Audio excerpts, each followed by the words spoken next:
ওকে guys, সব clear আছে?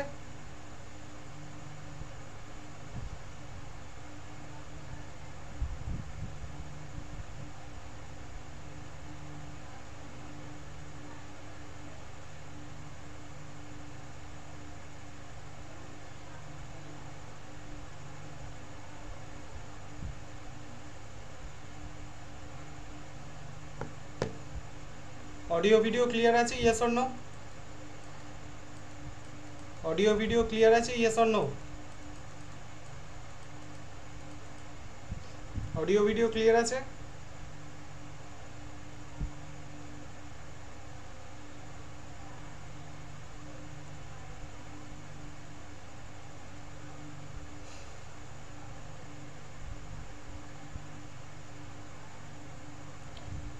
Okay, তোমাদের বলে রাখি, ইউজিসি নেটের যারা স্টুডেন্ট আছো, ইউজিসি নেটের নোটিফিকেশন বেরিয়ে গেছে। ইউজিসি নেটের নোটিফিকেশন বেরিয়ে গেছে। তো তোমাদের ফর্ম ফিল আপ স্টার্ট হয়ে গেছে কাল থেকে। 20 এপ্রিল থেকে স্টার্ট হয়ে গেছে ওটা। ঠিক আছে, এটা 10th of May, 10th of May পর্যন্ত এটা চলবে। ঠিক আছে, মে মাসের 10 তারিখ অবধি ফর্ম ফিল আপ চলবে। আর এই বছরের যে ফর্ম ফিল আপ, মানে এই বছর যে পরীক্ষাটা, সেটা কিন্তু অফলাইন, মানে ওএমআর শিটে হবে তোমাদের। ঠিক আছে, এতদিন যে পরীক্ষা হতো 2018 সাল পর্যন্ত তোমাদের লাস্ট অনলাইন মানে অফলাইন হয়েছে। তারপর 2019 সাল থেকে অনলাইন স্টার্ট হয়েছিল, 23 সাল পর্যন্ত অনলাইন হয়েছে। এবার 19 থেকে 23 অনলাইন হওয়ার পর আবার 2024 থেকে কিসে স্টার্ট হলো, 2024 থেকে আবার ওএমআর শিটে পরীক্ষা হবে। ঠিক আছে, অফলাইন এক্সাম। এবার কিন্তু আর অনলাইন এক্সাম হবে না। ঠিক আছে, আর সমস্ত পরীক্ষা একই দিনে হবে। আগে যেটা কি হতো, যে বিভিন্ন শিফট করে করে পরীক্ষা হতো, এক একটা শিফটে এক এক দিন, মানে একদিনে দুটো করে শিফট হতো। মানে পরীক্ষা চলতো ধরো 10, 12, 13 দিন ধরে পরীক্ষা চলতো। এবার একটা দিনই এক্সামের ডেট পড়েছে, সেটা হচ্ছে 16th জুন। ঠিক আছে, 16ই জুনে পরীক্ষার ডেট পড়েছে। সেই দিনে কিন্তু অল ওভার ইন্ডিয়ার যত সাবজেক্ট রয়েছে, টোটাল 88 বোধহয় সাবজেক্ট রয়েছে, এই টোটাল সাবজেক্টগুলোর প্রত্যেকটা পরীক্ষা ওই একই দিনে একই টাইমে হবে। ঠিক আছে, আলাদা কোনো কোনো টাইম বা এর ব্যাপার নেই, একই দিনে একই সময় হবে। এটা তোমরা জেনে নাও। ফর্ম ফিল আপটা করে ফেলো, যারা যারা এক্সাম দিতে চাও ফর্মটা ফিল আপ করে ফেলো এর মধ্যে। বেশি লেট করো না, কারণ বেশি সময় নেই। জেনারেলের জন্য ফর্মের দাম হচ্ছে 1150 টাকা, বাকিদের জন্য কম আছে, সেটা তোমরা নোটিফিকেশান দিয়ে দিয়েছি গ্রুপে, দেখে নিও। ঠিক আছে, আর ফর্মটা বেশি লেট করো না, ফিল আপ করে ফেলো আর পড়াশোনা স্টার্ট করে দাও। চলো, তো আজকে আমরা পড়বো কি, রিমোট সেন্সিং। আমরা স্যাটেলাইট শুরু করেছিলাম, স্যাটেলাইটের পর থেকে আমরা ক্লাস শুরু করবো। স্যাটেলাইটের পর থেকে আমরা ক্লাস শুরু করব। তো এগুলো সব আমাদের পড়া হয়ে গেছিলো। তো আজকে আমরা পড়বো classification of satellite according two altitude. Altitude অনুযায়ী স্যাটেলাইটের ক্লাসিফিকেশন আজকে আমরা করব। তো অল্টিটিউড অনুযায়ী কী কী স্যাটেলাইট হয়, প্রথম হচ্ছে লো আর্থ অরবিট একটা স্যাটেলাইট হয়, মিডিয়াম আর্থ অরবিট একটা স্যাটেলাইট হয় যেটাকে এমইও বলে, লো আর্থ অরবিট হচ্ছে এলইও, মিডিয়াম আর্থ অরবিট হচ্ছে এমইও, জিওসিনক্রোনাস অরবিট একটা হয় যেটাকে বলে জিইও, একটা হচ্ছে হাই আর্থ অরবিট হয় যেটাকে বলে এইচইও। তা লো আর্থ অরবিট হচ্ছে এলইও, মিডিয়াম আর্থ অরবিট হচ্ছে এমইও, জিওসিনক্রোনাস অরবিট হচ্ছে জিইও, হাই আর্থ অরবিট হচ্ছে এইচইও। এটা মাথায় রাখতে হবে। ঠিক আছে, তো তোমরা যদি ছবিতে দেখো, ছবি দেখলে বুঝতে পারবে, এই যে আর্থের চারিদিকে ধরো যেটা রয়েছে, মানে এই যে অরবিটগুলো যেগুলো দেখতে পাচ্ছ, এই যে অরবিটগুলো যেগুলো রয়েছে, আবার এখানে যে একটা অরবিট রয়েছে, তো এই যে অরবিটটা, প্রথম যে অরবিটটা আর্থের একদম কাছে রয়েছে, দেখো যেখানে ডিস্টেন্স অত্যন্ত, আর্থ সারফেস থেকে ডিস্টেন্স অত্যন্ত কম। ঠিক আছে, এটাকে আমরা কি বলবো, ফার্স্ট যে অরবিটটা যেটা কি বলছে, যেখানে আর্থ সারফেস থেকে ডিস্টেন্স অত্যন্ত কম, সেটাকে আমরা কি আর্থ অরবিট বলবো, লো আর্থ অরবিট বলবো। ঠিক আছে, এলিও। ঠিক আছে, লো আর্থ অরবিট। তারপর একটা অরবিট হয় যেটা হচ্ছে ধরো এরকম থাকছে, যেটা আর্থ সারফেস থেকে তুলনামূলক একটু দূরে থাকছে, তুলনামূলক একটু ডিস্টেন্সে থাকে, সেটাকে বলে লো আর্থ অরবিট। আরেকটা হয় একদম দুপুরের দিকে যেটা যাচ্ছে, সেটা কি বলছে তোমার হচ্ছে মিডিয়াম আর্থ অরবিট। ঠিক আছে, এটাকে বলে মিডিয়াম আর্থ অরবিট। মিডিয়াম আর্থ অরবিট কোনটা হচ্ছে, যেটা আরেকটু দূরে যাচ্ছে। ঠিক আছে, এটাকে বলে মিডিয়াম আর্থ অরবিট। আর হাই আর্থ অরবিট কোনটা হচ্ছে, যেটা অনেকটা দূরে থাকছে, দেখো এরকম অনেক দূরে থাকছে, যেটা হাইট অত্যন্ত বেশি, সেটাকে বলে হাই আর্থ অরবিট। তাহলে আরেকটা বার আমি যদি জিনিসটাকে দেখিয়ে দিই, তাহলে কোন অরবিট কোনটা হচ্ছে, তোমরা যদি একদম লো আর্থ অরবিট কোনটা হচ্ছে, একদম লো আর্থ অরবিট হচ্ছে এইটা, হচ্ছে লো আর্থ অরবিট। ঠিক আছে, এটা হচ্ছে লো আর্থ অরবিট, যেখানে তুমি আর্থ সারফেস থেকে ডিস্টেন্স দেখো খুব কম। ঠিক আছে, স্যাটেলাইটের। তারপর তো মিডিয়াম আর্থ অরবিট হচ্ছে এইটা, যেখানে আর্থ সারফেস থেকে ডিস্টেন্স লো আর্থ অরবিটের থেকে বেশি, মিডিয়াম আর্থ অরবিটের থেকে, মানে লোর থেকে বেশি কিন্তু হাইয়ের থেকে কম। আবার হাই আর্থ অরবিট হচ্ছে এইটা, যেখানে কি হচ্ছে অল্টিটিউড সব থেকে বেশি। ঠিক আছে, তো আমরা এবার অল্টিটিউডগুলো যদি আমরা দেখে নিই, লো আর্থ অরবিট যে অল্টিটিউড কত হচ্ছে 180 কিলোমিটার থেকে 2000 কিলোমিটার পর্যন্ত হচ্ছে। মিডিয়াম আর্থ অরবিট হচ্ছে 2000 থেকে 35,786, মানে 35,786, ঠিক আছে, যেটাকে বলে মিডিয়াম আর্থ অরবিট। আর জিওসিনক্রোনাস অরবিট যেটা হচ্ছে কি, জিওসিনক্রোনাস অরবিট যেটা হচ্ছে 35,786 কিলোমিটার অরবিট, ঠিক আছে। আর হাই আর্থ অরবিট কি বলছে, যেটা অরবিট মোর দেন 35,786 কিলোমিটার, ঠিক আছে। তাহলে একটা গেল 180 থেকে 2000, 2000 থেকে 35,786, এটা অনলি 35,786, আর একটা হচ্ছে 35,786 বেশি, অ্যাবভ, ঠিক আছে। তো এই তিনটে ভ্যালু তোমাদের মনে রাখতে হবে। এরপর যেটা আমরা পড়বো সেটা হচ্ছে classification of inclination, classification of satellite according to inclination. ইনক্লাইনেশনের উপর ভিত্তি করে কি হচ্ছে, প্রথম গেল সানসিনক্রোনাস স্যাটেলাইট, আরেকটা হয় জিও স্টেশনারি স্যাটেলাইট। দু ধরনের স্যাটেলাইট হয়, একটা হচ্ছে সানসিনক্রোনাস, একটা হচ্ছে জিও স্টেশনারি। সানসিনক্রোনাস কোনটা বলছে, যেটা ধরো পোল টু পোল অরবিট করছে, ঠিক আছে, এরকম পোল, মানে নিচের পোল থেকে ওপরের পোল, এই দুটো দিকে অরবিট করছে, সেটাকে বলে সানসিনক্রোনাস। আর যেটা এরকম পৃথিবীর সাথে ওয়েস্ট টু ইস্ট, পৃথিবী যেদিকে মুভ করছে, মানে পৃথিবীতে এরকমভাবে মুভ করছে, তো সেইটার সাথে যেটা মুভ করছে সেটাকে বলে জিও স্টেশনারি অরবিট, ঠিক আছে। মানে একটা ওয়েস্ট টু ইস্টের দিকে যাচ্ছে, আর একটা north two south, north two south. তো নর্থ টু সাউথ যেটা কভার করছে সেটাকে বলে পোলার অরবিট, আর যেটা ওয়েস্ট টু ইস্টের দিকে যাচ্ছে সেটাকে বলে জিও স্টেশনারি অরবিট, ঠিক আছে। এটা তোমাদের বেসিক জিনিসটা তোমাদের মনে রাখতে হবে। এবার কোন অরবিটটা কতটা হাইট সেটা তোমাদের মাথায় রাখতে হবে। তাহলে একটা জিনিস মনে রাখবে, ছবিটা দেখে তোমাদের কাছে ক্লিয়ার, যে জিও স্টেশনারি অরবিট যেটা রয়েছে সেটা কিন্তু অনেকটা উঁচুতে রয়েছে, দেখো আর্থ সারফেস থেকে অনেকটা উঁচুতে, অনেকটা উঁচুতে। কিন্তু পোলার অরবিট কি হচ্ছে, আর্থ সারফেস থেকে তুলনামূলক কম উঁচুতে, দেখো হাইট অত্যন্ত কম। তাহলে জিও স্টেশনারি হাইট হচ্ছে আর্থ সারফেস থেকে বেশি, পোলার অরবিটে হাইট কিন্তু আর্থ সারফেস থেকে কম। জিও স্টেশনারি অরবিট কি হচ্ছে, ওয়েস্ট থেকে ইস্টের দিকে মুভ করে, মানে আর্থ যেদিকে মুভ করে সেইভাবেই, আর্থ তো ওয়েস্ট থেকে ইস্টে মুভ করছে, এও ওয়েস্ট থেকে ইস্টে মুভ করে, কিন্তু পোলার অরবিট নর্থ থেকে সাউথের দিকে মুভ করে। জিও স্টেশনারি গতিবেগ কি হয়, তুলনামূলক কম। স্টেশনারি বলছে মানে সেখানে স্পিডটা কম হবে, ভেলোসিটি কম, কিন্তু পোলার অরবিট যেগুলো রয়েছে তার ভেলোসিটি তুলনামূলকভাবে বেশি। জিও স্টেশনারি যেগুলো রয়েছে সেই জিও স্টেশনারি স্যাটেলাইট তোমরা মনে রাখবে মেনলি টেলিকমিউনিকেশনের ক্ষেত্রে ইউজ করা হয়। কালকে যেমন আমরা বলছিলাম জিও স্টেশন স্যাটেলাইটের মিনিমাম হাইট কত হয়, 36,000, ঠিক আছে, 35,786, বা আমরা বলতে পারো রাউন্ড ফিগারে 36,000, মানে আর্থ সারফেস থেকে 36,000 কিলোমিটার উপরে থাকে জিও স্টেশনারি স্যাটেলাইট। আর এই পোলার অরবিটাল স্যাটেলাইট কত উচ্চতা থাকে, 300 থেকে 1000 কিলোমিটার উচ্চতা থাকে, ঠিক আছে। তাই আগের দিন আমি বলছিলাম জিপিএস স্যাটেলাইটের উচ্চতা হচ্ছে 20,200, তার মানে জিপিএস স্যাটেলাইট কোন অরবিটে থাকবে, জিও স্টেশনারি অরবিটে থাকবে। অনেক সময় পরীক্ষা দিতে পারে যে জিপিএস কোন অরবিটে থাকে, জিও স্টেশনারি না পোলার অরবিট। তাহলে মনে করো, দেখো 20,200 কিলোমিটার মানে অবশ্যই জিও স্টেশনারি অরবিটে হবে, কারণ জিপিএস হচ্ছে এক ধরনের টেলিকমিউনিকেশন স্যাটেলাইট, আর যত টেলিকমিউনিকেশন স্যাটেলাইট হয় সেগুলো জিও স্টেশনারির মধ্যেই বসে, ঠিক আছে। ধরো এই রেডিও যে স্যাটেলাইটগুলো হয় সব জিও স্টেশনারিতে। আর পোলার অরবিটে কোন স্যাটেলাইট বসে, পোলার অরবিটে এই যে তোমরা এলইউএসসি যে ম্যাপ করো, land use land cover map, তার জন্য যে স্যাটেলাইটগুলো ইউজ করা হয়, যেমন ল্যান্ডস্যাট, লিস্ট্রি, ঠিক আছে, স্পট, এই যে স্যাটেলাইটগুলো যেগুলো রয়েছে সেগুলো সবই সানসিনক্রোনাস অরবিট, যার কাজ হচ্ছে আর্থের মধ্যে বিভিন্ন রিসোর্স, ভেজিটেশন কতটা রয়েছে, ওয়াটার বডিজ কতটা রয়েছে, এই যে land use land cover, settlement কতটা রয়েছে, এইগুলো দেখার কাজ হচ্ছে পোলার অরবিটাল স্যাটেলাইট, ঠিক আছে। তো আমরা এবার যদি এটা ডিটেলস পড়ি, কি বলছে, সানসিনক্রোনাস হচ্ছে পোল টু পোল মুভ করছে, এর অল্টিটিউড কত, 300 থেকে 1000 kilometre. If a satellite is in polar orbit at an altitude of 800 km, it will be traveling a speed of 7.5 km per second. তাহলে তুমি দেখে নাও জিও স্টেশনের এই সানসিনক্রোনাস স্যাটেলাইটের গতিবেগ কত রয়েছে, 7.5 কিলোমিটার পার সেকেন্ড, ঠিক আছে। কিন্তু জিও স্টেশনের স্যাটেলাইট কি হচ্ছে, ইকুয়েটারে মুভ করছে, এই যে দেখো এটা যদি ইকুয়েটার হয় তাহলে কি হচ্ছে, ইকুয়েটার অনুযায়ী মুভ করছে, এটা ওয়েস্ট টু ইস্টের দিকে, ঠিক আছে, ওয়েস্ট টু ইস্টের দিকে ইকুয়েটার অনুযায়ী মুভ করছে। এই যে তোমাদের যদি ছবিটা জুম করে দেখাই, তাহলে জিও স্টেশন স্যাটেলাইট কোন দিকে মুভ করছে, তোমরা যদি ভালো করে দেখো যে জিও স্টেশন স্যাটেলাইট হচ্ছে পোল আমাদের ইকুয়েটার ওয়াইজ মুভ করছে, ঠিক আছে। জিও স্টেশন স্যাটেলাইট কি হচ্ছে, জিও স্টেশন স্যাটেলাইট হচ্ছে আমাদের ইকুয়েটার ওয়াইজ মুভ করছে, এই যে this is the equator, equator wise কিন্তু মুভ করছে, ঠিক আছে। এবং এর গতিবেগ কিন্তু আর্থের গতিবেগের প্রায় সমান হয়, দেখে নাও এর গতিবেগ কত হচ্ছে, এটা 36,000 কিলোমিটার, আগের তার 300 থেকে 1000 কিলোমিটার উপরে ছিল, এটা 36,000 কিলোমিটার কিন্তু উপরে থাকছে, ঠিক আছে। আর এর গতিবেগ যদি দেখো, স্পিড হচ্ছে কত হচ্ছে, 3 কিলোমিটার পার সেকেন্ড, এর স্পিড হচ্ছে 3 কিলোমিটার পার সেকেন্ড, তাহলে অনেক কম। এই জন্যই এটা স্টেশনারি মানে খুব ধীরে ধীরে মুভ করে বলেই এটাকে বলা থাকে স্টেশনারি, ঠিক আছে। আর পোলার অরবিট খুব তাড়াতাড়ি মুভ করে, সেটা হচ্ছে 7.5 কিলোমিটার পার সেকেন্ড। সেই জন্য তোমরা যদি দেখো পোলার অরবিট ধরো এখান থেকে স্টার্ট করলো, এখান থেকে ঘুরে আবার এই জায়গায় আসতে ওর বেশি সময় লাগবে না, মানে বেশি দিন লাগবে না। তুলনামূলকভাবে জিও স্টেশনারি অরবিট যেটা এই জায়গায় রয়েছে, এখান থেকে ঘুরে আবার ঠিক এই জায়গায় আসতে কিন্তু সময় অনেক বেশি লেগে যাবে, ঠিক আছে? ওই জন্যই বলা থাকে স্টেশনারি। ওকে, তো আরেকটা টপিক তোমাদের আজকে পড়াবো, সেটা হচ্ছে সোয়াথ। What is সোয়াথ? সোয়াথ হচ্ছে একটা খুব ইম্পর্টেন্ট বিষয়। তাহলে তোমাদের হয়তো অরবিট তোমাদের কাছে ক্লিয়ার হলো। অরবিট হচ্ছে একটা অল্টিটিউড অনুযায়ী অরবিট তোমরা দেখলে, লো আর্থ অরবিট, মিডিয়াম আর্থ অরবিট, জিওসিনক্রোনাস অরবিট, হাই আর্থ অরবিট, ঠিক আছে?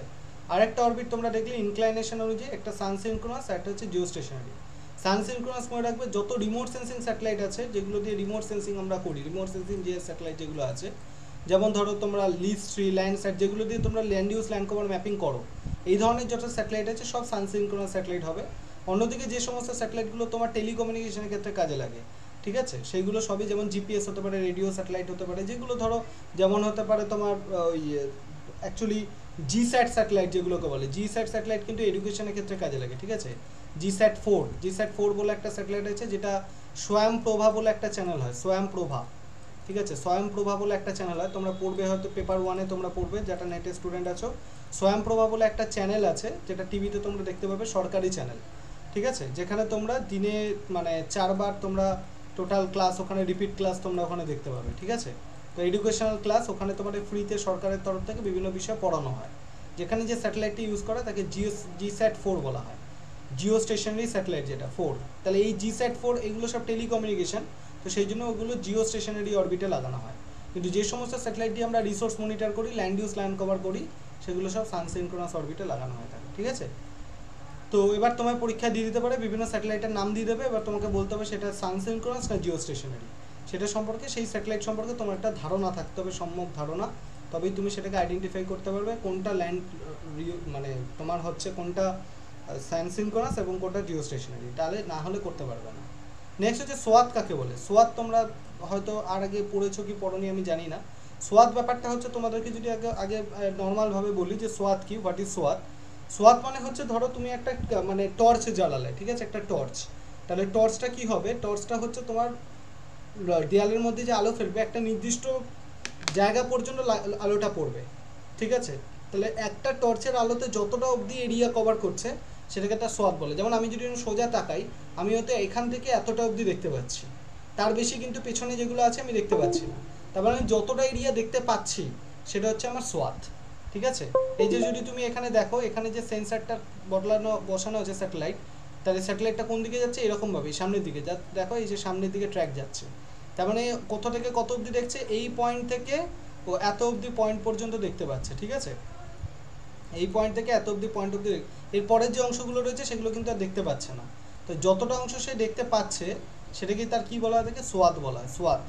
তো এবার একটা ব্যাপার থাকে, যখন তুমি দেখবে অনেক সময় পরীক্ষা দেয় যে স্যাটেলাইটকে যদি তুমি নিচের দিকে লাগাও তাহলে কি হবে? যেমন একটা টর্চকে যদি তুমি সামনের দিকে নিয়ে যাও, এরিয়াটা ছোট হবে, যদি টর্চকে পেছনের দিকে নিয়ে যাও এরিয়াটা বড় হবে। তেমনি স্যাটেলাইটকে যদি লো অল্টিটিউডে লাগানো হয় তাহলে এরিয়াটা কী হয়ে যাবে? ছোট হয়ে যাবে। আর যদি অনেক উঁচুতে লাগানো হয় তাহলে এরিয়াটা কী হয়ে যাবে? বড়। আমি যদি মনে করি আমি একটা বেশি এরিয়া কভার করতে চাই, মানে অনেকটা বেশি এরিয়ার ছবি তুলতে চাই, তাহলে আমাকে ক্যামেরাটা অনেক উঁচুতে লাগাতে হবে, তবে আমি অনেকটা বড় এরিয়ার ছবি তুলতে পারবো। কিন্তু যদি আমি একটা ছোটো জায়গার ছবি তুলি, তাহলে কি তুলতে চাই, তাহলে আমি ক্যামেরাটাকে অনেক নিচেতে লাগাবো, তাহলে কী হবে? অনেকটা ছোটো এরিয়া কভার করবে, ঠিক আছে? আরেকটা ব্যাপার তোমাদের থাকে এখানে, ইনক্লাইনেশনটাও একটা খুব গুরুত্বপূর্ণ ব্যাপার, সোয়াথের উপর ডিপেন্ড করে, একটা অল্টিটিউড আর একটা হচ্ছে ইনক্লাইনেশন। সেটা কীরকম? সেটা যদি এটা যে তোমরা দেখছো, এটা হচ্ছে ভার্টিক্যাল ফটো, ঠিক আছে? এটা হচ্ছে ভার্টিক্যাল ফটো। এই যে ফটোটা দেখছো এটাকে বলে ভার্টিক্যাল ফটো। আরেকটা ফটো হয় সেটাকে বলে অবলিক, আরেকটা ফটো হয় সেটাকে বলে অবলিক, ঠিক আছে? যেটা কি করে? অ্যাঙ্গেলে, মানে বেঁকে যায়। এটা তো 90 ডিগ্রি। এবার ধরো কিছু ফটো রয়েছে যেখানে আমি ক্যামেরাটাকে কী করলাম? একটু বেঁকিয়ে দিলাম, ধরো এরকমভাবে একটু বেঁকিয়ে দিলাম, তাহলে কী হবে? এরিয়াটা ন্যাচারালি কী হবে? আরও বেড়ে যাবে, ঠিক আছে? এরিয়াটা কী হবে? বেড়ে যাবে। কিন্তু ভার্টিক্যাল ফটো এরিয়াটা কী হবে? তুলনামূলকভাবে কম হবে। তো যখন তুমি ক্যামেরাটাকে সোজার থেকে এরকমভাবে বেঁকিয়ে দেবে, এরিয়াটাও বেড়ে যাবে। আবার সোজা করে দিলে এরিয়াটা ছোট হয়ে যাবে। আবার নিচের দিকে ক্যামেরা নিয়ে আসলে এরিয়া ছোট হবে, বড় উপরের দিকে ক্যামেরা নিয়ে গেলে এরিয়াটা বড় হবে। তো এই ইনক্লাইনেশন এবং তোমাদেরকে এই মানে হাইটটা, এটা কিন্তু তোমাদের মাথায় রাখতে হবে। যদি বলে কোন ক্ষেত্রে সোয়াথের পরিমাণ বেশি হবে, ভার্টিক্যাল ফটো নাকি অবলিক ফটো, অবশ্যই অবলিক ফটোতে তোমরা দেখবে যে এর পরিমাণ বেশি হবে। এটা এয়ার ফটোগ্রাফিতে তোমরা পড়বে যে অবলিক ফটো হয় যখন স্যাটেলাইট কী হয়? অ্যাঙ্গেলে বেঁকে যায়, তখন কী হয়? ন্যাচারালি এর এরিয়াটা বেড়ে যায়, তখন সোয়াত কিন্তু বেড়ে যাবে। ঠিক আছে, ভার্টিক্যাল হলে সোয়াত তুলনামূলক কম থাকবে। তাহলে সোয়াতটা কি বলছে আমরা দেখে নিই। সোয়াত বলছে কি, a satellite revolves around the earth, the sensor sees a certain portion of the earth surface, the area imaged on the surface is referred to as swath. মানে যখন স্যাটেলাইট একটা সার্টেন পোর্শন পর্যন্ত দেখতে পাচ্ছে, যে অংশটা অবধি দেখতে পাচ্ছে, সেটাকে তার কি বলা হয়, তাকে তার সোয়াত বলা হয়। ঠিক আছে, so this apparent movement allows the satellite swath to cover now areas with each consecutive pass. তার মানে কি বলছে, যে যতটা this apparent movement allows the satellite swath to cover the new area. ঠিক আছে, মানে ধরো এখানে এই লাইনটা যদি একবার দেখো, however as seen from the earth it seems that the satellite is shifting westward because the earth is rotating from west to east beneath it. These apparent movements allows the satellite to cover. যেমন ধরো আমি তোমাকে বলি, ধরো পৃথিবী এরকম রয়েছে, পৃথিবী তো ওয়েস্ট টু ইস্টের দিকে মুভ করছে, ওয়েস্ট টু ইস্টের দিকে মুভ করছে। এবার জিও স্টেশনে যে স্যাটেলাইটগুলো, সেগুলো ওয়েস্ট টু ইস্ট মুভ করছে। এবার ক্যামেরাটা ধরো তোমার এই জায়গায় রয়েছে, তাহলে তোমার হয়তো এই পোর্শনটুকু আর্থ সারফেসে কভার হচ্ছে। এবার ক্যামেরা ধরো আবার চেঞ্জ হয়ে তোমার এরম জায়গায় চলে এসছে, তাহলে হয়তো আর্থ সারফেসের সামনের অংশটা কভার হবে। ঠিক আছে, তার মানে কি, আরেকবার যদি তোমাদের ছবিটা এঁকে তোমাদের দেখাই আরেকবার। কারা কারা ক্লাসে রয়েছে একবার তোমরা প্রেজেন্ট দিয়ে দাও তো, দেখি কারা কারা ক্লাস করছে, একবার ঝটপট করে প্রেজেন্ট দিয়ে দাও। ওকে, দেখো তো এই যদি আর্থ সারফেস হয়, তাহলে কি হচ্ছে, এর চারিদিকে ধরো জিও স্টেশনের অরবিট হচ্ছে এরকমভাবে রয়েছে। ঠিক আছে, জিও স্টেশনের অরবিট রয়েছে। এবারে জিও স্টেশনের অরবিটে ধরো স্যাটেলাইট রয়েছে এরকম। তো এখন ধরো এই স্যাটেলাইট এই অংশে রয়েছে, তাহলে এতটা এরিয়া কভার করছে, তখন হচ্ছে এইটা তার সোয়াত, এটা তার হচ্ছে সোয়াত। ঠিক আছে, এবার ধরো এই ওয়েস্ট টু ইস্টে, মানে আবার এখানে যখন চলে আসবে, ধরো এরম জায়গায় তখন চলে আসবে ক্যামেরাটা, তো তখন এর সোয়াত হয়ে যাবে কোন জায়গায়, এই যে এরম জায়গায় হচ্ছে তার সোয়াত হয়ে যাচ্ছে। ঠিক আছে, এটা হচ্ছে নতুন সোয়াত তার, এটা হচ্ছে নতুন সোয়াত। তাহলে যখন এরিয়া চেঞ্জ হবে, তখন সোয়াতও কিন্তু তার চেঞ্জ হয়ে যাবে। ঠিক আছে, তখন কি বলছে, এরিয়া যখন চেঞ্জ হবে, তখন তার সোয়াতও কিন্তু চেঞ্জ হয়ে যাবে। তো এটা কি বলে থাকে, এটাকে কনজিকিউটিভ পাস বলা থাকে। ঠিক আছে, যে নিউ এরিয়া তৈরি হচ্ছে, এটাকে আমরা কনজিকিউটিভ পাস বলতে পারি। ঠিক আছে, আচ্ছা নেক্সট আমরা পড়বো Nadir. Nadir point, zenith point, এগুলো আমরা পড়বো। What is Nadir point and what is zenith point. এই প্রশ্নগুলো কিন্তু তোমাদের ইকুয়ালি এয়ার ফটোর ক্ষেত্রে খুব ইম্পর্টেন্ট হবে। ঠিক আছে, Nadir is an imagery point on the ground directly beneath the scanner detector or observer. The point is also referred to as nadir point. আচ্ছা, নাদির পয়েন্ট কি বলছে, ধরো একটা ক্যামেরাকে যদি আমি উপরে বসাই, ঠিক আছে, তো একটা ক্যামেরাকে যদি আমি উপর দিকে বসাই, তো একদম উপর থেকে ভার্টিক্যালি এই পারপেন্ডিকুলার যদি লাইন টালি, তাহলে নিচের দিকে যে পয়েন্টটাকে কেন্দ্র করছে, একদম নিচের দিকে যে পয়েন্টটা রয়েছে, সেটাকে বলা থাকে নাদির পয়েন্ট। ঠিক আছে, তাহলে নাদির পয়েন্ট, এবং এর উপরের দিকে প্যারালালি উপরের দিকে যে পয়েন্টটা আমরা দেখতে পাবো স্যাটেলাইটের মধ্যে, সেটাকে বলা থাকে জেনিথ পয়েন্ট। ঠিক আছে, সেটাকে বলে জেনিথ পয়েন্ট। পরীক্ষায় খুব দেয়, ভেরি ভেরি ইম্পর্টেন্ট, বহুবার পরীক্ষায় কিন্তু দেয় যে নাদির পয়েন্ট আর জেনিথ পয়েন্ট, ভেরি ইম্পর্টেন্ট। ঠিক আছে, তার নিচের দিকে গ্রাউন্ডে যে এরিয়াটা দেখতে পাচ্ছি, তাকে বলে নাদির পয়েন্ট, এবং উপরের দিকে যে স্যাটেলাইটের উপরে যে পয়েন্টটা দেখবো, নাদির পয়েন্ট থেকে ঠিক উপরের দিকে যে লাইনটা আমরা পয়েন্টটা দেখবো ক্যামেরা, মানে সেটাকে আমরা বলবো জেনিথ পয়েন্ট। অ্যাকচুয়ালি ক্যামেরার যে ফোকাল পয়েন্টটা থাকে, যেখান থেকে মেন এটা বেরোচ্ছে রেডিয়েশনটা, সেই ফোকাল পয়েন্টটাকে কিন্তু বলা হয় থাকে জেনিথ পয়েন্ট, যেটা নাদির পয়েন্টের একদম উপরে থাকবে। ঠিক আছে, তো এখানে কি বলছে দেখো, if you draw perpendicular line from the sensor to the ground, the point where it touches the terrain is known as nadir point. The direction opposite to the nadir is zenith. The zenith is an imagery point above a particular location. The swath increases for of nadir viewing as the distance of the sensor from the earth increases due to oblique measurement. যেটা তোমাদের কিছুক্ষণ আগে আমি বললাম, যে যদি তুমি দেখো যে ভার্টিক্যাল থেকে তুমি যদি হাইট কমিয়ে দাও, ধরো হাইটটা রয়েছে একটা 5 কিলোমিটার উচ্চতায় রয়েছে একটা স্যাটেলাইট, আর একটা ধরো রয়েছে 3 কিলোমিটার উচ্চতায় রয়েছে, তাহলে 5 কিলোমিটারে যখন থাকবে, ধরো আমি তোমাকে এখানে যদি বলি, ধরো দুটো স্যাটেলাইট, একটা ধরো 5 কিলোমিটার অল্টিটিউডে রয়েছে, আর একটা ধরো 3 কিলোমিটার অল্টিটিউডে রয়েছে, তাহলে 5 কিলোমিটার এরিয়াটা ধরো যতটা এরিয়া কভার করছে, আমি ধরলাম 100 মিটার এরিয়া কভার করছে, তাহলে 3 কিলোমিটার যে স্যাটেলাইটটা হবে, সেটা কত হবে, 50 কিলোমিটার এরিয়া কভার করবে, তার থেকে কম হবে। ঠিক আছে, 50 বা 70 এরকম হতে পারে। ঠিক আছে, তো আর যদি আমি এটাকে ভার্টিক্যাল থেকে অবলিক করে দিই, তাহলেও কিন্তু এরিয়ার পরিমাণ বেড়ে যাবে। ঠিক আছে, তো এই হচ্ছে তোমাদের জেনিথ পয়েন্ট, নাদির পয়েন্ট, আর হচ্ছে তোমার সোয়াতের কনসেপ্ট। ঠিক আছে, এরপর আমরা নতুন টপিক আসবো, ইমেজ রেজলিউশন। ঠিক আছে, আচ্ছা এই অবধি বলো তোমরা বুঝতে পেরেছো? আচ্ছা, যারা আমার কাছে আগে রিমোট সেন্সিং জিআইএস পড়েছো, ইউজিতে হোক বা পিজিতে হোক, তারা এবার আমাকে বলো তো, তখন তোমরা বেটার শিখেছো নাকি তোমরা এখন বেটার শিখছো, সেটা আমাকে বলো। ইউজি বা পিজিতে যারা পড়েছো আর এখন নেটের জন্য যারা পড়ছো, নেট বা সিইউটি পিজির জন্য, ঠিক আছে, সিইউটি পিজির জন্য তোমরা বলো যে কোন সময় তোমরা বেটার, মানুষ তো আমি একাই, আগেও আমিই তোমাদের পড়িয়েছি, এখন আমিই তোমাদের পড়াচ্ছি, কিন্তু কোনটা বেশি তোমরা ভালো করে শিখতে পারছো? আগে রিমোট সেন্সিং জিএস এর থিওরিটা ভালো করে শিখেছিলে নাকি এখন শিখছো? কোনটা বলো দেখি।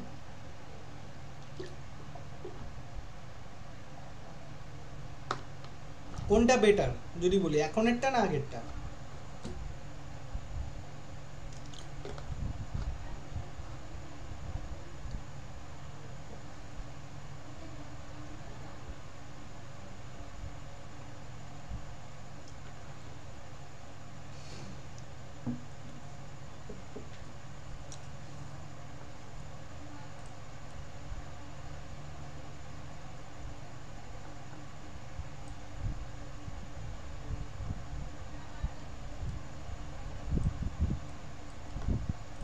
চলো ইমেজ রেজলিউশনটা স্টার্ট করি। এখন বেটার,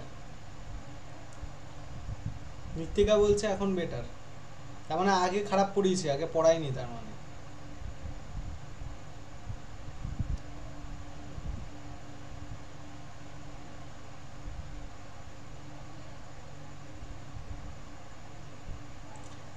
আগে তার মানে পড়াইনি। বাকিরা যারা অ্যান্সার করলো না, ইশিকা, নীলোৎপল, এরা মানে এরা বলতে চাইছে এখনও বেটার খারাপ, আগেও খারাপ, মানে কিছু উত্তর দিল না তো। তো মৃত্তিকা বলছে এখন বেটার, আগেরটা খারাপ, আর ওরা বলছে সবসময় খারাপ। যাক গে, ঠিক আছে। ইমেজ রেজলিউশন অফ স্যাটেলাইট কি বলছে? The resolution of an image refers to potential detail provided by the imagery. ইমেজের মধ্যে যে পোটেনশিয়াল ডিটেল দেখা যায় সেটাকে আমরা কি বলি? সেটাকে রেজলিউশন বলি, ঠিক আছে। তো resolution of an image refers to the potential detail provided by the imagery, ঠিক আছে। একটা ইমেজের মধ্যে যে পোটেনশিয়াল ডিটেল রয়েছে, মানে তোমরা যে ছবি তোলো যখন, সেই ছবির মধ্যে তো আমরা রেজলিউশন দেখি যে কতটা ভালো রেজলিউশন, তার মানে ছবিটার পোটেনশিয়ালিটি দেখি। তো তখন কি বলছে, তো আমরা কি হচ্ছে যে আমরা ছবির পোটেনশিয়ালিটিটা তখন দেখি, ঠিক আছে। মানে ধরো একটা একটা ধরো আমি ধরো তোমাকে ছবি দিলাম, ধরো কারোর একটা ছবি আমি তুলে দিলাম, কোনো সিনারির ছবি তুলে দিলাম, সেই সিনারির ছবিটা দেখে তুমি কি বিচার করো? সেটা রেজলিউশনটা দেখো, সেটা দেখে বলো যে সেটা ভালো না খারাপ ছবি। তো দিস ইজ দ্য পোটেনশিয়ালিটি। যেমনি ধরো আজকে একজন স্টুডেন্ট, তার পোটেনশিয়ালিটি কি, সে কতটা ভালো জিনিস মনে রাখে, তার নলেজ কত, সে কত ভালো করে জিনিসগুলোকে প্র্যাকটিস করে, বা তার ক্যাপাবিলিটি কত, তার অ্যাচিভমেন্টস কী, এগুলো দেখে তার পোটেনশিয়ালিটিকে জাজ করা। তেমনি একটা ইমেজের পোটেনশিয়ালিটি কী দেখে জাজ করা? তার রেজলিউশন দিয়ে।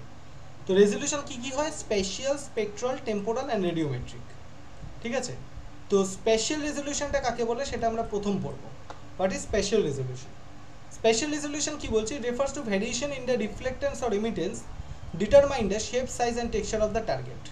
The spatial resolution কার উপর ডিপেন্ড করে? কোন একটা মানে ইমেজের যে বস্তুটা বা যে ফিচার্সটা রয়েছে তার শেপ, তার সাইজ এবং তার টেক্সচারের উপর ডিপেন্ড করে। এগুলো আগের দিন পড়িয়ে দিয়েছি, শেপ কাকে বলে, সাইজ কাকে বলে, টেক্সচার কাকে বলে। তো এই শেপ, সাইজ অ্যান্ড টেক্সচারের উপর ডিপেন্ড করে স্পেশাল রেজলিউশন হয়ে থাকে, ঠিক আছে। আগে আমরা পড়িয়ে দিই, তারপর জিনিসটা আমরা বলছি। So next কি বলছে? the size of the smallest feature that can be detected by a satellite sensor or displayed in a satellite image, ঠিক আছে।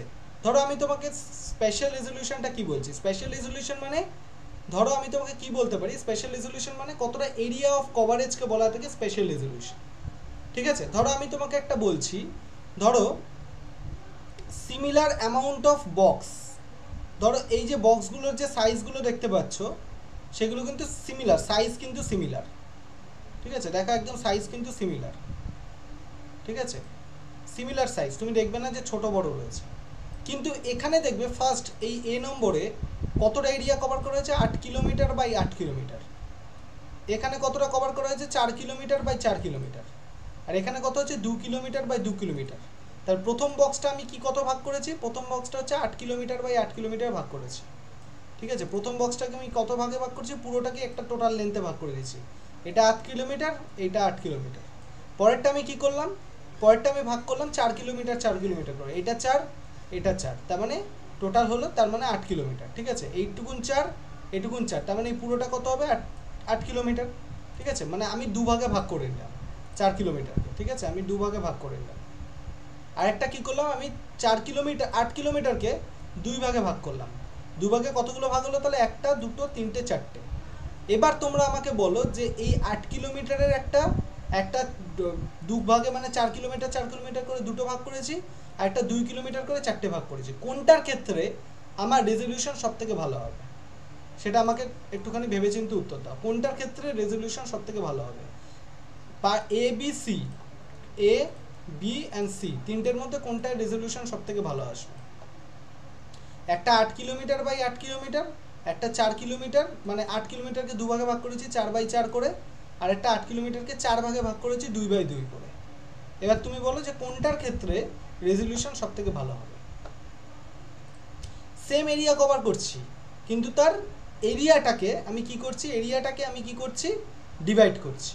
মানে তিনটে বক্সেই কিন্তু 8 কিলোমিটার এরিয়াকেই কভার করা হচ্ছে, 8 কিলোমিটার এরিয়াকেই কভার করা হচ্ছে, 8 কিলোমিটার এরিয়ায় কভার হচ্ছে, কিন্তু তার ডিভিশনটা চেঞ্জ হয়ে যাচ্ছে। তো ন্যাচারালি তোমরা কি বলবে, যেখানে 2 কিলোমিটার বা 2 কিলোমিটার রয়েছে সেটা ন্যাচারালি রেজলিউশন কি হবে? হ্যাঁ, 2/2 যেটা রয়েছে তার রেজলিউশন কি হবে? বেটার হবে। কারণ কি হচ্ছে, যত একটা জিনিসকে আমরা ছোট ছোট ভাগে ভাগ করব, যত প্রিসাইসলি আমি সেটাকে ডিভিশন করব, তার কি হবে? রেজলিউশন তত ভালো হতে থাকবে, ঠিক আছে? কিন্তু যত আমি কম ডিভিশন করব, যেমন ধরো আমি বলি যে তোমাদের যে ইউনিট, ধরো তোমাদের কাছে 10টা ইউনিট আছে, ভালো করে বোঝো, তোমাদের কাছে 10টা ইউনিট আছে সিলেবাসে, তাহলে 10টা ইউনিটে না ভেঙে ওটাকে তো টোটাল 1 2 3 4 5 6 7 8 9 10 করে এরকম টপিকগুলো লিখে দিতে পারতো। তাহলে ইউনিটে কেন ভেঙেছে? তাহলে ইউনিটে ভেঙেছে কারণ হচ্ছে ধরো ইউনিট ওয়ানটা তুমি যখন ভালো করে পড়বে তখন ইউনিট ওয়ানটাকে তোমার রেডি হয়ে গেল, এভাবে 2 3 এভাবে তুমি কি করছো, গোটা সিলেবাসটাকে এতগুলো টপিককে তুমি ভেঙে ভেঙে পড়ছো। তাতে কি হচ্ছে, আবার অনেকে এটাকে আবার টপিক ওয়াইজ ভেঙে নেয়। তো যে যত বেশি ভেঙে জিনিসটাকে আলোচনা করবে তার কি হবে, তার পড়াশোনা বা তার আলোচনা তত বেশি ভালো হবে। এটাই হচ্ছে স্পেশাল রেজলিউশন মানে তুমি এরিয়া কভারেজকে কতটা প্রিসাইসলি দেখাচ্ছ সেটাকে তার স্পেশাল রেজলিউশন বলা হয়, ঠিক আছে? আর স্পেশাল রেজলিউশনের মধ্যে একটা নতুন কনসেপ্ট আসে, সেটা হচ্ছে ইনস্ট্যান্টিনিয়াস ফিল্ড অফ ভিউ, আইএফওভি কাকে বলে? তোমরা দেখবে আইএফওভি প্যান থেকে কোশ্চেন আসে। The special resolution of passive sensor depends primarily on their IFOV. IFOV মানে কি বলছে দেখে নাও। IFOV may also defined as the area on the ground which viewed by a single instrument from a given altitude at a given instant of time. মানে ধরো একটা IFOV মানে কাকে বলে, ধরো একটা ক্যামেরা, সে একটা নির্দিষ্ট টাইমে, ধরো আমি বললাম সকাল 10টা 10 আওয়ার, সকাল 10টা বাজে, ঠিক আছে? সকাল 10টা বাজে, সেই 10টায় ধরো সে 5 কিলোমিটার উচ্চতায় রয়েছে, 5 কিলোমিটার, তাহলে সে এরিয়া কভার করছে কত? 100 মিটার। তাহলে এত কিছু আমি প্রিসাইজ করে দিলাম, 10-10টার সময় 5 কিলোমিটার উচ্চতায় 10 মিটার এরিয়া কভার করছে, এটা তাহলে কি হলো? তার আইএফওবি। মানে একটা নির্দিষ্ট টাইমে একটা নির্দিষ্ট উচ্চতায় যতটা এরিয়া কভার করছে সেটাকে তার আইএফওবি বলে। মানে আইএফওবিতে আমরা কি করি, তার অল্টিটিউড এবং তার টাইম এই দুটোকে প্রিসাইসলি আমি মেনশন করে দিই, এটাকেই বলে আইএফওবি, ঠিক আছে? তো ন্যাচারালি আইএফওবি কিসের উপর ডিপেন্ড করে? আইএফওবি হচ্ছে কোনো একটা ক্যামেরার, সেটা কি বলছে, viewed also depend on the কি বলছে ground which viewed by single instrument from given altitude. তাহলে অল্টিটিউডের ওপর ডিপেন্ড করে এবং টাইমের ওপর ডিপেন্ড করে। স্বাভাবিকভাবে আমি যদি এখন এই 5 কিলোমিটার যেটা উচ্চতা রয়েছে সেটাকে আমি যখন 10 কিলোমিটার করে দিই, আর টাইমটাকে আমি যদি চেঞ্জ করে দিই 11 কিলো মানে সকাল 11টা করে দিই, তাহলে অবশ্যই আমার সোয়াদ চেঞ্জ হয়ে যাবে। সোয়াদ চেঞ্জ হয়ে যাওয়া মানে আইএফওবি চেঞ্জ হয়ে যাবে। তো এই আইএফওবি তাহলে সোয়াতের সাথে আমি যখন অল্টিটিউড এবং টাইমকে যখন আমি প্রিসাইজ করে দেবো তখন সেটাকে আমি আইএফওবি বলবো, ঠিক আছে? যাকে বলে ইনস্ট্যান্টিনিয়াস ফিল্ড অফ ভিউ। আর ফিল্ড অফ ভিউ কি বলছি, is the total view angle of the camera. মানে ধরো অনেকগুলো আইএফওবিকে তুমি যোগ করলে, তুমি ধরো অনেকগুলো রিড নিলে সারাদিন ধরে, ঠিক আছে? সকাল 10টা একটা রিড নিলে, 11টার সময় একটা রিড নিলে, ঠিক আছে? 12টার সময় একটা রিড নিলে, তো এরকম ধরো তুমি করলে, আবার ধরো 1টার সময় তুমি একটা, দুপুরে 1টার সময় ধরো রিড করলে, এই প্রত্যেকটা তো আইএফওবি হলো, প্রত্যেকটা আইএফওবি। তো এই সামেশন অফ আইএফওবি তুমি যদি করো তখন তুমি কী পাবে? ফিল্ড অফ ভিউ, এফওবি পেয়ে যাবে, ঠিক আছে? তো IFOV is the total view angle of the camera which defines the image swath, but IFOV defines the viewing angle of sensor detector which defines the area on the ground by pixel in the image. মানে IFOV একটা নির্দিষ্ট সময় কতটা area cover করছে, আর total যতগুলো আইএফওবি রয়েছে সেগুলোকে যদি যোগ করি তাহলে আমরা কী পেয়ে যাবো? এফওবি বা ফিল্ড অফ ভিউ আমরা পেতে পারি, ঠিক আছে? নেক্সট আমরা পাচ্ছি temporal resolution. What is temporal resolution? Temporal resolution মানেটা কি? টেম্পোরাল রেজলিউশন মানে তোমরা যদি দেখো, টেম্পোরাল রেজলিউশন মানে হচ্ছে ধরো এই আর্থের মধ্যে, তাহলে এই ধরো অরবিট, ঠিক আছে? আর্থের মধ্যে যে অরবিট রয়েছে এই অরবিট তো কি করছে, আর্থের মধ্যে যে অরবিট রয়েছে, অরবিট হচ্ছে স্যাটেলাইটটা প্রদক্ষিণ করছে এর চারিদিকে। তো এটা করতে কত সময় লাগে? ধরো একটা স্যাটেলাইট এইখানে ছিল, এইখানে আবার ঘুরে সেই জায়গায় আসতে লাগলো তার 10 দিন। আর আরেকটা স্যাটেলাইট ধরো পোলার অরবিটে রয়েছে, সে এখান থেকে আবার ঘুরে সেই জায়গায় আসতে তার সময় লাগছে হয়তো আমি ধরলাম 2 দিন, 2 ডেজ। তাহলে এটাই হচ্ছে টেম্পোরাল রেজলিউশন। তাহলে এই পোলার অরবিটে যে স্যাটেলাইট রয়েছে তার টেম্পোরাল রেজলিউশন হচ্ছে 2 ডেজ, আর জিও স্টেশনারি অরবিটে যেটা রয়েছে তার টেম্পোরাল রেজলিউশন কত হচ্ছে 10 ডেজ। তাহলে এবার তোমরা আমাকে বলো যে টেম্পোরাল রেজলিউশন কার বেশি কার কম, সেই উত্তরটা আমাকে দাও। সেই উত্তরটা আমাকে দাও যে টেম্পোরাল রেজলিউশন কার বেশি কার কম।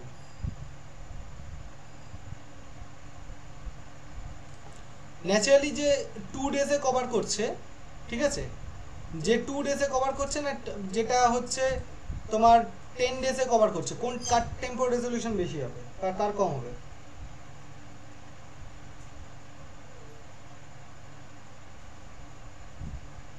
এখানে কিন্তু তোমাদের বুঝতে হবে, এটা তোমরা বলো দেখি 2 ডেজ নাকি 10 ডেজ, কার টেম্পোরাল রেজলিউশন বেশি, 2 ডেজ নাকি 10 ডেজ, কোনটার টেম্পোরাল রেজলিউশন বেশি বলো দেখি, কার টেম্পোরাল রেজলিউশন বেশি? দুই দিনে যে কভার করছে না 10 দিনে যে কভার করছে, কার টেম্পোরাল রেজলিউশন বেশি? গুড, যে 2 ডেজে কভার করছে তার টেম্পোরাল রেজলিউশন বেশি। যে 2 দিনে কভার করবে সে কি হবে, ধরো একটা এরিয়াকে, ধরো এই এরিয়াটাকে আজকে সে দেখেছে, আবার 2 দিন পরে গিয়ে সে সেখানে সেই এরিয়াটাকে দেখতে পাচ্ছে। কিন্তু যে 10 দিনে কভার করছে, ধরো এই এরিয়াটাকে সে আজকে দেখেছে আবার 10 দিন পরে এসে দেখতে পাচ্ছে। তাহলে কে বেশি রিপিট, মানে খুব ফ্রিকোয়েন্ট চেঞ্জটাকে দেখতে পাবে? যে 2 দিনে কভার করবে, কারণ 2 দিনের চেঞ্জটা সে দেখছে, 2 ডেজের চেঞ্জ। আর যে 10 দিনে যাচ্ছে সে 10 দিন অন্তর অন্তর চেঞ্জটা দেখছে। তাহলে মাঝখানে যে চেঞ্জটা হচ্ছে সেটা কিন্তু সে দেখতে পাচ্ছে না। তো এই জন্যই বলে যে হাই টেম্পোরাল রেজলিউশনে ফ্রিকোয়েন্ট চেঞ্জ আমরা দেখতে পাই, লো টেম্পোরাল রেজলিউশন আমরা কম ফ্রিকোয়েন্ট, লেস ফ্রিকোয়েন্ট চেঞ্জ আমরা দেখতে পাই, যেটা এখানে উল্লেখ করা হয়েছে। ঠিক আছে, IRS 1 ডে টেম্পোরাল রেজলিউশন 1 এর টেম্পোরাল রেজলিউশন কত, 22 দিন। ঠিক আছে, বিভিন্ন স্যাটেলাইটে এরকম টেম্পোরাল রেজলিউশন হয়। সো নেক্সট আমরা পড়বো রেডিওমেট্রিক রেজলিউশন। আচ্ছা, রেডিওমেট্রিক পড়ার আগে আমরা আগে স্পেকট্রালটা পড়ে নিই, তারপর রেডিওমেট্রিক আমরা পড়বো। ঠিক আছে, তো স্পেকট্রাল রেজলিউশন কাকে বলছে? What is spectral resolution? Spectral resolution মানে হচ্ছে, স্পেকট্রাল রেজলিউশন কি বলছে, this wavelength region of observation, মানে অ্যাকচুয়ালি স্পেকট্রাল রেজলিউশন বলতে কি বলছে, ওয়েভলেন্থ রিজিয়নকে বোঝায় of observation are call spectral band. The spectral bands are defined in the central wavelength and bandwidth. ধরো আমি তোমাকে যদি এইভাবে বোঝাই জিনিসটাকে, তাহলে তোমার কাছে ক্লিয়ার হবে। ধরো আমি একটা কথা বলছি, ধরো এরকমভাবে, ঠিক আছে। আচ্ছা, তোমরা এইটুকুন আগে আমাকে বলো তো, ধরো একটা স্যাটেলাইট ধরো 10 কিলোমিটার এরিয়া কভার করছে, আর একটা স্যাটেলাইট ধরো 5 কিলোমিটার এরিয়া কভার করছে, কার স্পেশাল রেজলিউশন ভালো হবে? কার স্পেশাল রেজলিউশন ভালো হবে, যে 10 কিলোমিটার এরিয়া কভার করছে না 5 কিলোমিটার এরিয়া কভার করছে? কার স্পেশাল রেজলিউশন ভালো হবে, যে 10 কিলোমিটার না 5 কিলোমিটার এরিয়া কভার করছে, কার?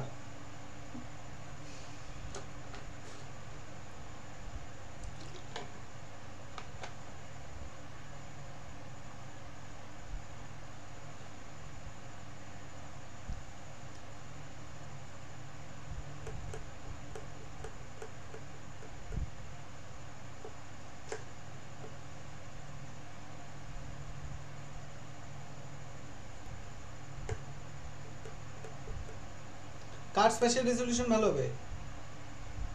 রাইট, যে 5 কিলোমিটার এরিয়া কভার করছে। ঠিক আছে, এবার ধরো আমি একটা কথা বলছি, এবার ধরো তোমাকে একটা জিনিস আমি বলি, তাহলে যার এরিয়া কভারেজ কম হবে তার ধরো স্পেশাল রেজলিউশন ভালো হলো। ঠিক আছে, এবার ধরো আমি তোমাকে একটা কথা বলছি, ধরো দুটো বক্স রয়েছে, ঠিক আছে, এবার এই দুটো বক্সে দুটোই 5 কিলোমিটার এরিয়া কভার করছে, এটাও 5 কিলোমিটার এরিয়া কভার করছে, এটাও 5 কিলোমিটার এরিয়া কভার করছে। এবার এ কি করছে, এই যে 5 কিলোমিটার, এটা এ এটা বি, এ কি করেছে, এই 5 কিলোমিটার এরিয়াকে কি করেছে, তোমার ধরো ভাগ করেছে কতগুলো ভাগে, 1 2 3 4 5 6 7 8 9টা ভাগে ভাগ করেছে। আর বি কি করছে, এটাকে তোমার 1 2 3 4, মানে 1 2 3 4 5 6 7 8 9 10 11 12 13 14 15টা ভাগে ভাগ করেছে। তাহলে কার রেজলিউশন ভালো হবে, এর রেজলিউশন না বি রেজলিউশন? দুটোই 5 কিলোমিটার এরিয়া কভার করছে, দুটো স্পেশাল রেজলিউশনে 5 কিলোমিটার। এবার বলো তাহলে কার রেজলিউশন ভালো হবে, যে 9টা ভাগে ডিভাইড করছে নাকি যে 15টা ভাগে ডিভাইড করছে? এ না বি?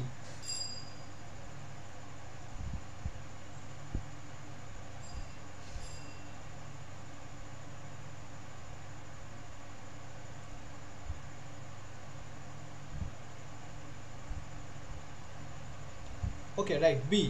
তাহলে কি হচ্ছে, যে 15টা ভাগে ডিভাইড করছে, রাইট? তার মানে তোমরা দেখবে যার এই যে স্পেশাল রেজলিউশনকে যার ডিভিশন বেশি হয় তার কিন্তু তার রেজলিউশনও ভালো হয়। এই যে স্পেশাল রেজলিউশনকে ডিভিশন করা কি বলা থাকে? স্পেকট্রাল রেজলিউশন, ঠিক আছে? এটাকে বলা হয় স্পেকট্রাল রেজলিউশন, এটাকে বলে স্পেকট্রাল। স্পেশালকে ডিভাইড করলে তখন আমরা তাকে কি বলি? Spectral resolution. এই জন্য দেখবে ল্যান্ডস্যাট 8-এর যদি তুমি ডেটা ম্যাপ ডাউনলোড করো, ল্যান্ডস্যাট 8-এর যদি তুমি ম্যাপ ডাউনলোড করো ওয়েস এ থেকে, আর্থ এক্সপ্লোরার থেকে, তুমি দেখবে হয়তো 11খানা ব্যান্ড তুমি দেখতে পাবে, 11খানা ব্যান্ড, ঠিক আছে? কিন্তু IRS 1-এ ধরো তুমি লিস্ট 3 যদি তুমি ডাউনলোড করো, লিস্ট 3 ডাউনলোড করো, হয়তো তুমি 4টে ব্যান্ড দেখতে পাবে, 4টে ব্যান্ড, ঠিক আছে? এবার তুমি বলো যে ল্যান্ডস্যাট 8-এর স্পেকট্রাল রেজলিউশন ভালো হবে না লিস্ট 3 স্পেকট্রাল রেজলিউশন ভালো হবে? ধরো কলকাতার উপরই ম্যাপ ডাউনলোড করলে, তুমি দুটো জায়গায় কলকাতার উপর ম্যাপ ডাউনলোড করলে, একটা জায়গায় দেখলে তুমি 4টে ব্যান্ড, আর একটা স্যাটেলাইটে দেখলে 11খানা ব্যান্ড, তাহলে তাকে কি বলা হয়? তাকে কোনটা রেজলিউশন ভালো হবে? অবশ্যই ল্যান্ডস্যাট 8-এর রেজলিউশন ভালো হবে, ঠিক আছে? তাহলে এইভাবে যখন স্পেশাল রেজলিউশনকে আমি যখন ডিভাইড করি তখন তাকে কি বলা হয়? ব্যান্ড বলা হয়, ব্যান্ড, রাইট? এবার এই ব্যান্ডকে যখন আমি ডিভাইড করব তখন তাকে কি বলা থাকে? তখন তাকে বলা থাকে রেডিওমেট্রিক রেজলিউশন, যেটা হয় বিট। ধরো এই ব্যান্ড যেটা ছিল, এই ধরো এই ব্যান্ড, ঠিক আছে?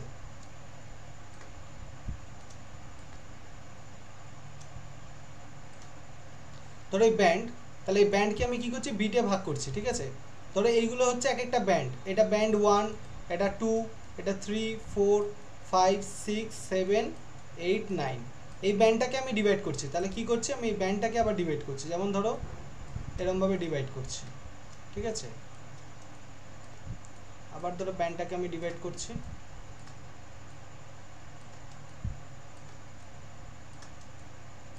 ঠিক আছে? এই যে ব্যান্ডগুলো ডিভাইড হলো, এক একটাকে কি বলা থাকে? এক একটা খোপকে আমরা কি বলবো? বিট, একটা বলা থাকে বিট, যেটাকে বলে রেডিওমেট্রিক রেজলিউশন। তাই স্পেশালকে ভাগ করলে হচ্ছে স্পেকট্রাল, স্পেকট্রালকে ভাগ করলে হচ্ছে রেডিওমেট্রিক। এটা অনেক সময় সিকোয়েন্স দেয়, ঠিক আছে? যে কোন রেজলিউশন পরপর হবে সাজাও, প্রথম স্পেশাল, তারপর স্পেকট্রাল, স্পেকট্রালকে ডিভাইড করলে হচ্ছে রেডিওমেট্রিক রেজলিউশন, ঠিক আছে?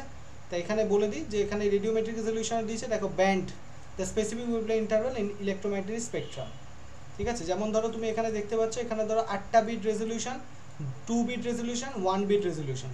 তাহলে কোনটার ছবির কোয়ালিটি ভালো? দেখো যেখানে 8টা বিট 8খানা ভাগে ভাগ করেছে, আর একটা হচ্ছে 2খানা ভাগে ভাগ করেছে, আর একটা হচ্ছে 1খানা ভাগে ভাগ করেছে, তাহলে অবশ্যই যেখানে 8টা ভাগে ভাগ করেছে তার রেজলিউশন সব থেকে বেশি, মানে এইটার হচ্ছে রেজলিউশন সব থেকে ভালো, ঠিক আছে? যেমন 8 bit equals to 2^8 equals to 256 level, ঠিক আছে? এরকমভাবে এক একটা স্ট্যান্ডার্ড টাইম দিয়ে, মানে স্ট্যান্ডার্ড ভ্যালু দিয়ে আমরা সেটাকে ডিভাইড করি। তো এই হচ্ছে স্পেশাল স্পেকট্রাল রেডিওমেট্রিকের ভাগ। তো আমরা যদি তোমাদেরকে একটা ডিটেলস করে দিই, তাহলে কি হচ্ছে? স্পেশাল বলছে area on the ground represent by each pixel, যতটা এরিয়া কভার করছে সেটাকে বলে স্পেশাল। স্পেশালকে যদি আমি বিভিন্ন ওয়েভ লেন্থের মধ্যে ডিভাইড করি, মানে বিভিন্ন ব্যান্ডের মধ্যে ভাঙি, স্পেকট্রাল মানে মনে রাখবে ব্যান্ড, তখন সেটাকে বলে স্পেকট্রাল রেজলিউশন। এবার স্পেকট্রাল ব্যান্ডগুলোকে যদি আমি ডিভাইড করি বিটে, তখন সেটাকে বলা থাকে রেডিওমেট্রিক রেজলিউশন, ঠিক আছে? যতগুলো পসিবল ডেটা ফাইল পাচ্ছি। আর টেম্পোরাল ফাইল মানে কতদিন পর পর এসে ছবি তুলছে, সেটাকে তার টেম্পোরাল রেজলিউশন বলে, কোনো একটা পার্টিকুলার এরিয়ার, ঠিক আছে? তো ইমেজ রেজলিউশন অবধি আজকে রইলো, থ্যাংক ইউ সবাইকে। এর পরের দিন থেকে আমরা যেটা করব সেটা হচ্ছে, এর পরের দিন থেকে আমরা স্যাটেলাইট সম্পর্কে মানে ডিটেলস পড়বো, আর TCC FCC এগুলো পড়বো, true colour composite, false colour composite কাকে বলে, আর বিভিন্ন ওয়ার্ল্ড ওয়াইড যে স্যাটেলাইটগুলো লঞ্চ হয়েছে, কবে লঞ্চ হয়েছে, তার রেজলিউশন কত, ঠিক আছে? ওয়ার্ল্ড ওয়াইড স্যাটেলাইট কবে লঞ্চ হয়েছে, তার রেজলিউশন কত, বাকি এগুলো আমরা সম্পর্কে পড়বো, ঠিক আছে? আজকের ক্লাস এই অবধি, যদি ভালো লাগে একবার জানিও। আর আরেকটা কথা তোমাদেরকে বলে রাখি, ফর্ম ফিল আপ করে নাও যারা UGC নেটের স্টুডেন্ট আছে, যারা দিতে ইন্টারেস্টেড। এবার অফলাইনে এক্সাম হবে। আর তোমাদের আরেকটা কথা বলার, যে যার ফিজ বাকি আছে, ফিজগুলোকে একটু ডেট অনুযায়ী আপলোড করে দিও। জুন মাস অবধি তোমাদের এইভাবেই ফিজ চলবে, জুলাই থেকে ফিজ ডোনেশন যেটা সেটা চেঞ্জ হয়ে যাবে। তার আগে একবার মিটিং হবে, মিটিংয়ে সবটা বলে দেওয়া হবে, ঠিক আছে? ফিজ স্ট্রাকচার বা কী থাকবে সবটাই বলে দেবো। জুন অবধি এইভাবে চলবে তোমাদের, জুলাই থেকে এভরিডে ক্লাস চলবে, ঠিক আছে? যার যা ফিজ আছে একটুখানি সময় দেখে ডাউনলোড আপলোড করে দিও, মানে দিয়ে দিও। ঠিক আছে, চলো বাই, টাটা, দেখা হবে তাহলে নেক্সট পেড ক্লাসে।